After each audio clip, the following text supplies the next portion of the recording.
রাসূল সাল্লাল্লাহু আলাইহি ওয়াসাল্লাম কৃপণতাকে মারাত্মক রোগ বলে আখ্যা দিয়েছেন। হযরত জাবের রাদিয়াল্লাহু তাআলা আনহু থেকে বর্ণিত, রাসূলুল্লাহ সাল্লাল্লাহু আলাইহি ওয়াসাল্লাম বলেন, হে বনু সালামা, তোমাদের নেতাকে। আমরা বললাম, যুদ্দু ইবনে কায়েস। অবশ্য আমরা তাকে কৃপণ বলি। তিনি বলেন, কৃপণতার চেয়ে মারাত্মক রোগ আর কি হতে পারে? আদাবুল মুফরাদ হাদিস 296। অতিরিক্ত লোভ লালসা থেকে মানুষ এই রোগে আক্রান্ত হয়, অথচ লোভ লালসা মানুষকে পাপাচারে ডুবিয়ে দেয়, যা মানুষের সফলতার চেয়ে ধ্বংসই বেশি ডেকে আনে। কৃপণতা পূর্ববর্তী অনেক জাতির ধ্বংসের কারণ হয়েছে। তাই রাসূল সাল্লাল্লাহু আলাইহি ওয়াসাল্লাম স্বীয় উম্মতদের এই অভ্যাস ত্যাগ করার তাগিদ দিয়েছেন। একদা রাসূল সাল্লাল্লাহু আলাইহি ওয়াসাল্লাম ভাষণ দেন এবং বলেন, তোমরা কৃপণতার ব্যাপারে সাবধান হও, কেননা তোমাদের পূর্ববর্তীরা কৃপণতার কারণে ধ্বংস হয়েছে। অর্থলোভ তাদের কৃপণতার নির্দেশ দিয়েছে, ফলে তারা কৃপণতা করেছে। তাদের আত্মীয়তা ছিন্ন করার নির্দেশ দিয়েছে, তখন তারা তাই করেছে। এবং তাদের পাপাচারে পরিচিত করেছে, তখন তারা তাতে লিপ্ত হয়েছে। আবু দাউদ হাদিস নং 1698। রাসূল সাল্লাল্লাহু আলাইহি ওয়াসাল্লাম মহান আল্লাহর কাছে সর্বদা এই অভ্যাস থেকে আশ্রয় চাইতেন।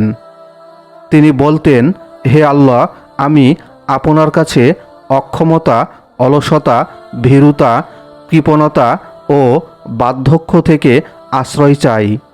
আশ্রয় চাই কবরের শাস্তি থেকে এবং আশ্রয় চাই জীবন ও মরণের বিপদাপদ থেকে। আবু দাউদ হাদিস নং 1540। তিনি বলতেন যে মুমিন কখনো কৃপণ হতে পারে না। যে ব্যক্তির চরিত্রে এ অভ্যাস থাকবে সেই নিকৃষ্ট মানুষ। আবু হুরাইরা রাদিয়াল্লাহু তাআলা আনহু থেকে বর্ণিত, আমি রাসূল সাল্লাল্লাহু আলাইহি ওয়াসাল্লামকে বলতে শুনেছি, যে ব্যক্তির চরিত্রে কৃপণতা, ভীরুতা ও হীন মানসিকতা রয়েছে সে খুবই নিকৃষ্ট। আবু দাউদ হাদিস নং 2511। অন্য হাদিসে এরশাদ হয়েছে, রাসূলুল্লাহ সাল্লাল্লাহু আলাইহি ওয়াসাল্লাম বলেছেন, মুমিনের মধ্যে দুটি স্বভাব একত্রে জমা থাকতে পারে না, কৃপণতা ও অসদাচরণ। মিশকাত হাদিস নং 1872। সম্পদ আল্লাহর দান। আল্লাহর দেওয়া সম্পদ তার দেওয়ার নিয়ম মেনেই পরিচালিত করতে হবে। সময়মতো তার যাকাত আদায় করতে হবে। আল্লাহর রাস্তায় খরচ করতে হবে। পরিবার পরিজনের জন্যও খরচ করতে হবে। অন্যথায় নিজের যত্নে গড়া সম্পদই সাপ হয়ে নিজেকে দংশন করবে।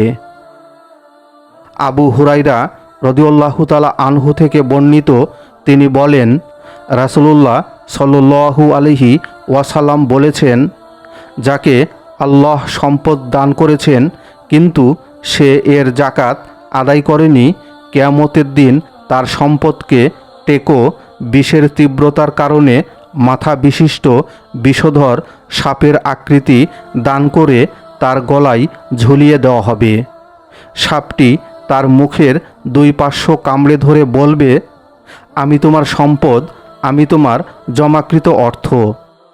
অতঃপর আল্লাহর রাসূল সাল্লাল্লাহু আলাইহি ওয়াসাল্লাম তিলাওয়াত করেন, আল্লাহ যাদের সম্পদশালী করেছেন অথচ তারা সে সম্পদ নিয়ে কার্পণ্য করেছে, তাদের ধারণা করা উচিত নয় যে সেই সম্পদ তাদের জন্য কল্যাণ বয়ে আনবে, বরং তা তাদের জন্য অকল্যাণকর হবে। অচিরেই কিয়ামত দিবসে যা নিয়ে কার্পণ্য করেছে তা দিয়ে তাদের গলদেশ শৃঙ্খলাবদ্ধ করা হবে।